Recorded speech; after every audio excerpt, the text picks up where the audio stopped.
Hello का जी साली जी का हाल बा? ठीक बा ए जीजा जी रउआ अपन बताई। तो भुला गेल बाड़ू जीजा के? हम कहे के भुलाई जाए, रउआ ना अपना भौजाई में बिजी रही ना।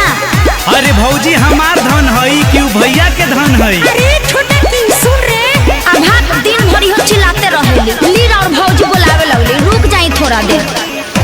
दीदिया बोला बतिया वेट कीजिए, आते हैं तो बात भर पेट कीजिए, समझ रहे हैं ना जीजू? ए दीदिया बोला बतिया वेट कीजिए, आते हैं तो बात भर पेट कीजिए। ए बाबू तनी धर का फोनवा आवतनी। चाचा गोल लगतई। आदित रे। हाँ चाचा। तोर मौसी खिसियाइल बिया का बेटा? ना चाचा मम्मी नु बोलावतिया। खिसियाइल बाड़ी का बोलली झौसी के रे, खिसियाइल बाड़ी का बोलली झौसी के रे।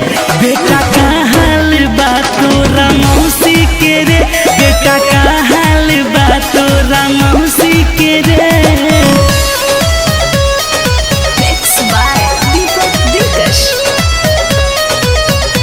हाँ बोली जीजा जी।